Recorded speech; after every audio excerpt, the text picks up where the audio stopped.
Hi everyone, my name is Matthew Turnquest, and I'd like to introduce you to my project, which is Flow Soccer. So, just go out again. Okay.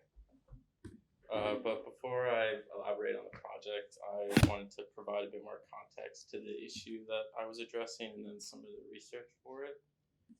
And so, as it's scientifically defined, dehydration is the progressive depletion of bodily fluids that'll occur when the rate of fluid depletion exceeds fluid intake.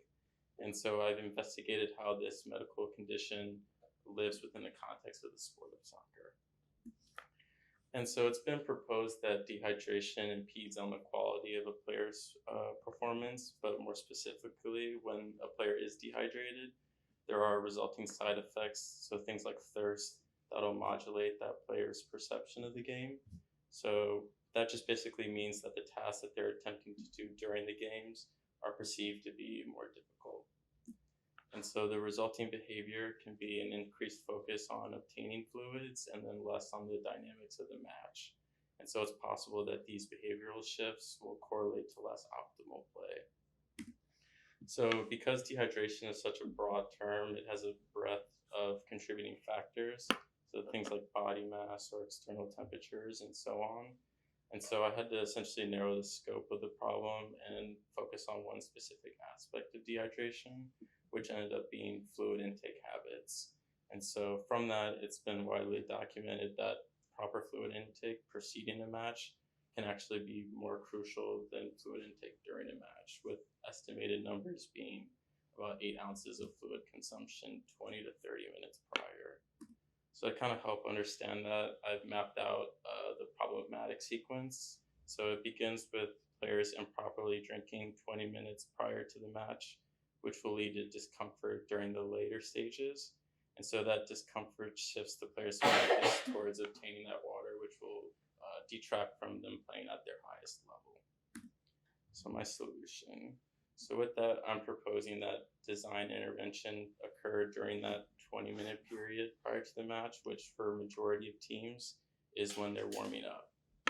So ideally, if players were to properly drink fluids during warm-ups, it would allow for them to achieve homeostasis during the peak of the match, effectively mitigating their decline in play. And so my solution has two components that you would find in like any standard team warm-up setting. So there's the scrimmage vest and the water bottle. And then in this instance, these products are synchronized using short-range wireless communication technology, so most likely Bluetooth. Once synchronized, the player's fluid intake behavior is monitored during a 20-minute interval. So the penny provides audio and visual indicators to the player and those around them when they're falling short of reaching 8 fluid ounces. And so the visual indicator is a patch of LED lights that are sewn into the back of the vest. So as the player gets closer to 8 ounces, the lights will shift from red to yellow and then finally blue. So you can see here that red would represent 0 to 4 ounces of fluid consumed, yellow would represent 4.1 to 7.9 ounces, and then finally blue would appear once 8 ounces is met. And the reason that this is placed on the back is for other players, trainers, and coaches to see what the status of that player is.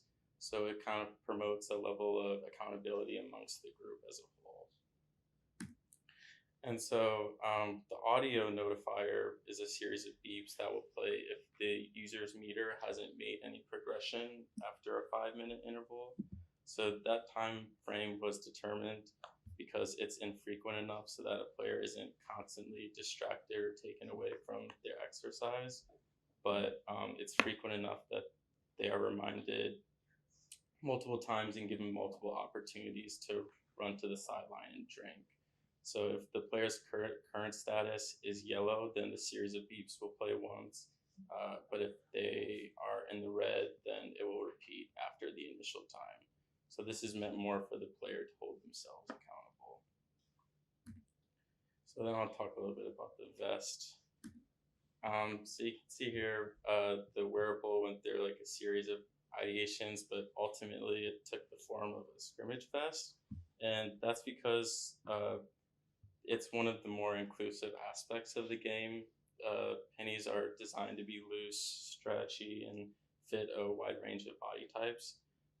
So since dehydration doesn't isn't also tied to those concepts, it was important that the garment could be used by any player on the team. And so some of the notable features of it are that it's made from 100% knit polyester, which is a synthetic fiber, which is pretty standard for most sportswear.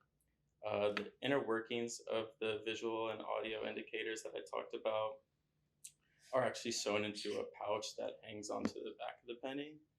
And then finally, there are two zippers on both sides of the pouch, which allow it to be removed and washed.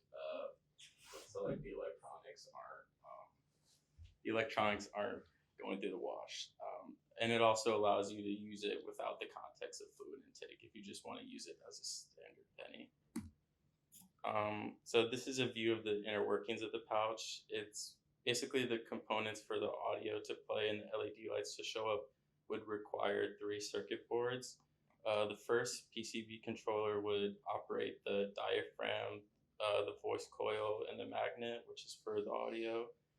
The second would control the battery and the antenna to establish that Bluetooth connection.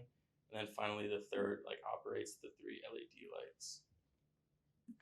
And so these are just some technical drawings. I have it as 28 inches by 23 inches for the standard medium size.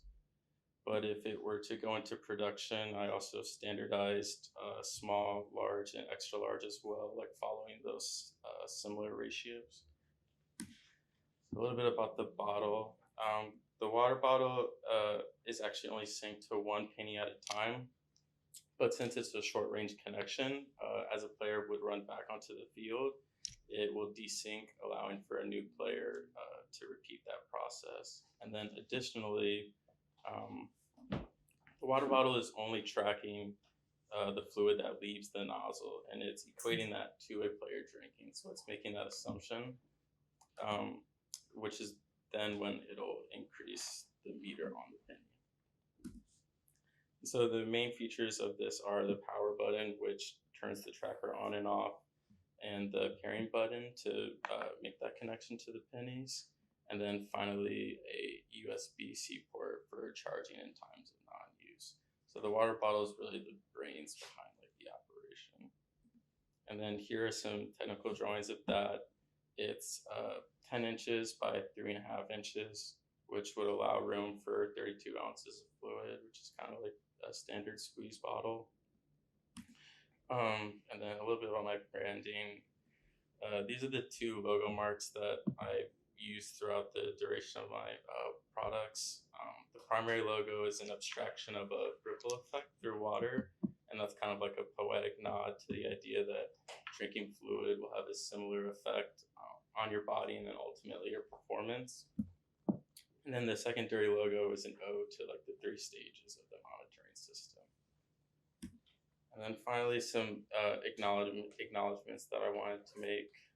With some additional time, I would want to further develop a way to vary the length of time on the pennies timer, since teams' warm-up phases are different.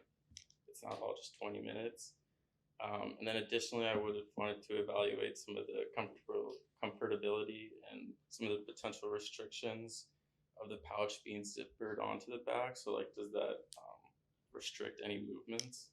And then finally, I would like to account for over intake. So if a player drinks a lot right before warm-ups, how would that